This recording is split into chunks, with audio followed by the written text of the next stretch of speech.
Hey everyone, welcome back to my YouTube channel. In today's video, we shall be making pancakes, locally known as kabalagala, using only 2 ingredients. We shall use yellows, bananas, those small ones, plus cassava flour. The reason I'm using sugar is for additional sweetness. We shall need a clean bowl where we shall put our yellows. I'll begin by unpeeling all the yellow bananas. You have to make sure all the bananas you're going to use are very ripe, since we need soft pancakes. That's it. I used only 2 clusters. I shall be adding some 3 tablespoons of sugar for additional sweetness, depending on how you would like them to taste. The sugar is optional, so I'll be using a fork to smash all our bananas.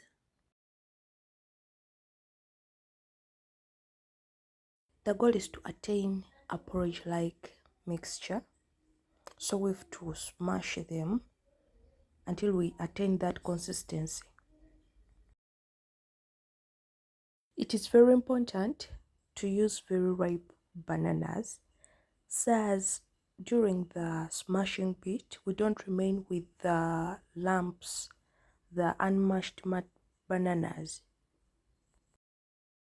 Well, if you're watching this video and you're yet to subscribe, please, I'm reminding you to hit that subscription button and don't forget to give my video a thumbs up. Our bananas are well smashed. Be tempted to use unripe bananas because they will give you hard time during the smashing time, and also you will attain very hard pancakes. At this point, we gradually add in our cassava flour until we form a non-sticky dough. We shall be mixing until everything is well incorporated.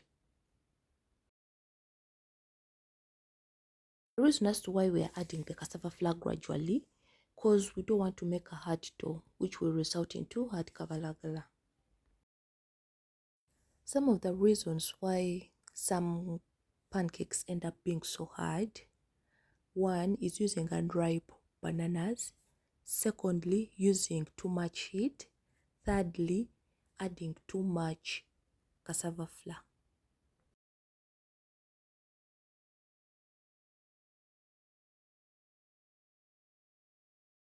Like I said, we have to keep adding our cassava flour gradually as we mix until we form a non-sticky dough. The reason is simple: we don't want to make a very hard dough that will result into very hard pancakes. Also, we don't want our pancakes to have lumps inside.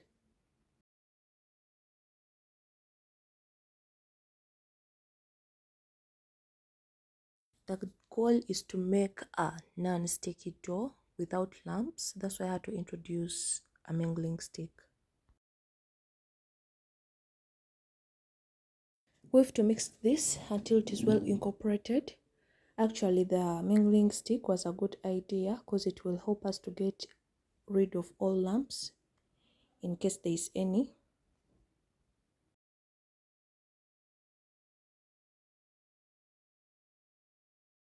As you can see, our dough is still sticky, so we are adding in more cassava flour and we mix.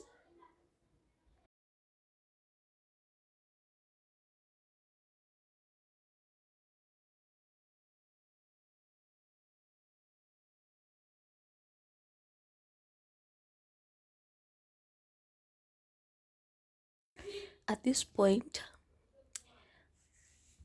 I had to remove the mingling stick and introduce my hands to knead the dough, since it is easier to detect how sticky the dough is with the hands as compared to the mingling stick.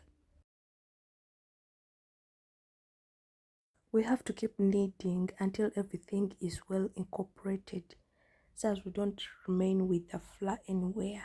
All we want is a uniform dough.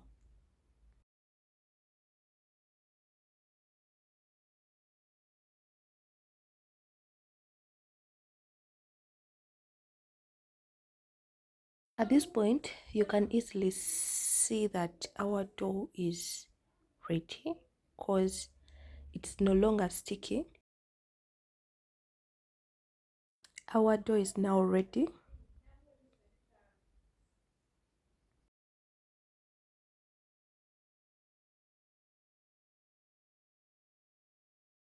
Now time for rolling our dough. All we need is a board or any flat surface, it could be a table, and we roll out this dough and we cut out the desired shapes or sizes of the pancakes or the kabalagala, the way you wish. You can use a bigger size or a bigger cup or smaller one, any shape you wish. I opted for a small cup, small size, because I never wanted them to be so big. By the way, before I go any further, you have to avoid adding cassava flour on the board. Why? The more you keep adding, the dough soaks in that cassava flour. So in the end, you find that you've added more of it and it ends up hardening. In order to save time, I had to first cut out all the pancakes. Save time and also to make frying easy for me.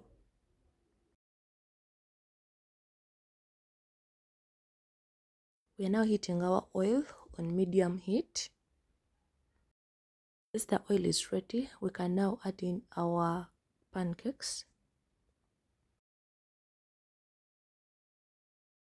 Make sure not to overcrowd the pan so as you can give them room to cook and to avoid burning.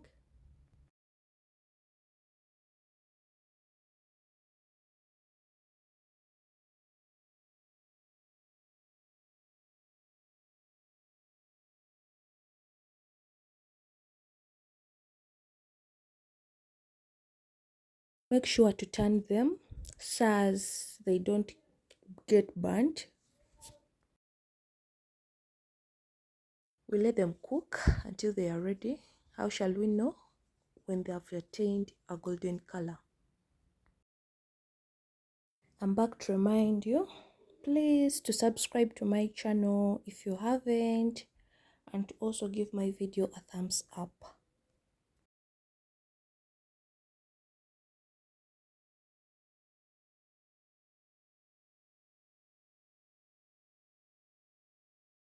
We are turning them to avoid them from burning. Don't forget that.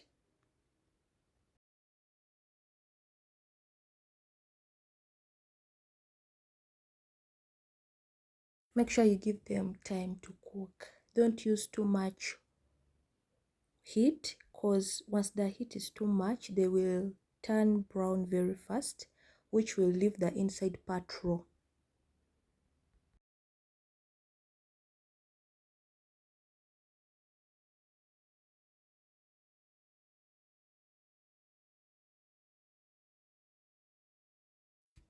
As you can see, our pancakes are ready. You can see that a golden color. It is slightly golden, not so golden, because when you over keep them in the oil, they end up burning. Adding in the last batch, I'll be sharing the trick to attain soft pancakes. As you remove them from the cooking oil, make sure you put them either in a kavera, the polythene bag, or you add them in a container and you cover it so as that moisture doesn't escape. All we need is that moisture to keep inside the pancakes so as they can soften. This is the last bunch.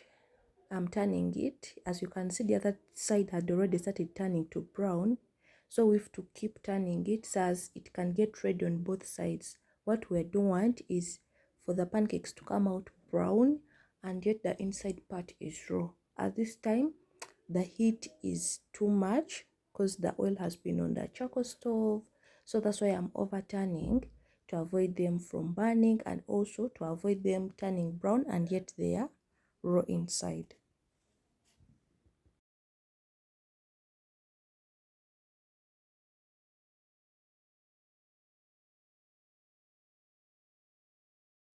Our last batch is also ready. I'll be removing it and putting it in the container and cover it so as we don't lose that moisture, because we need our pancakes soft.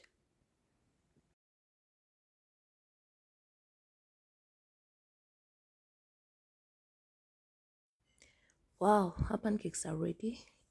Thanks for watching this video. Make sure you give it a thumbs up, share it, and don't forget to subscribe. Thanks for watching.